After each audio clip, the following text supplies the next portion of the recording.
Welcome back. I'm certainly glad you could join us today. Today is the last show of the 31st series. So let's start out and have them run all the colors across the screen that you need to paint along with us. While they're doing that, let me show you what I've got done today.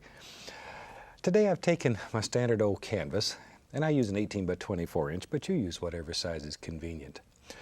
And I've taken a little black and gray gesso and a foam brush, just a disposable foam brush, and I've just sort of painted in a little scene here. To make these little effects, I just took a natural sponge and just daubed a little bit. That's all there is to it. Let that dry completely, and then we've covered the entire canvas with a very thin coat of liquid clear. So it's all wet and ready to go. And I'll show you a nice way of making just a gorgeous little painting that's very simple. Let's start out today. We'll start with a small amount of the Indian yellow. Don't need much, just a little. On the 2-inch brush, Indian yellow is very transparent, so we can just paint right over everything. It doesn't matter. Doesn't matter. Just let it go like something. There, like that. That's all. Maybe a little touch of yellow ochre right above it, just to change the flavor a little bit. And then I'll go into a little bit of the bright red. Now you decide what colors you want to use, how strong you want them to be, or how weak. It's up to you. Up to you. There. Something about like that. Maybe even a touch of alizarin crimson. Right up like there. But just let it go. And we're just making little crisscross strokes. Very easy. Okay. All right, now then, let's begin to figure out where these old trees are. Take a little the yellow, a little sap green. Every once in a while I'm going to touch a little bit of red. Okay, let's go up in here. Let's do this one.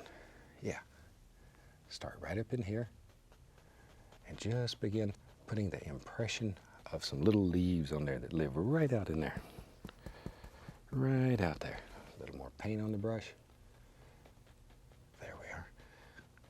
Don't be afraid to stop and load the brush frequently, just like we do here. Sometimes you have to load it several times during one tree. That's okay. That's okay. There we are.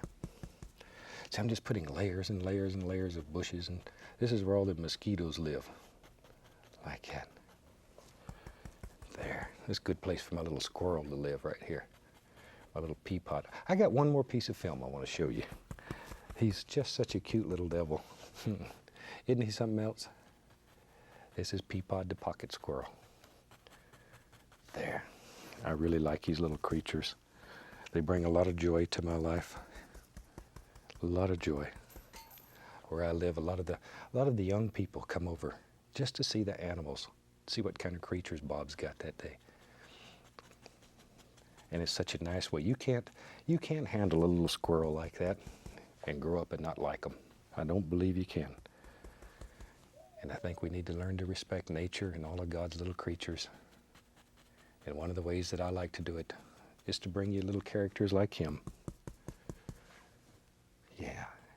Well, that's a close-up and a half there, isn't it? Little devil. Let's take a little bit of paint thinner, a little light color, and we'll put a few little sticks and twigs that live here and there. We don't know what they are, where they are. Put them mostly in the dark areas, though. There. Shoot, I think with that, we about have a finished painting. I think I'll sign this one. The old clock on the wall tells me it's about time to bring this show and this series to a close. Until next time, I'd like to wish each and every one of you happy painting, God bless, and we'll see you soon.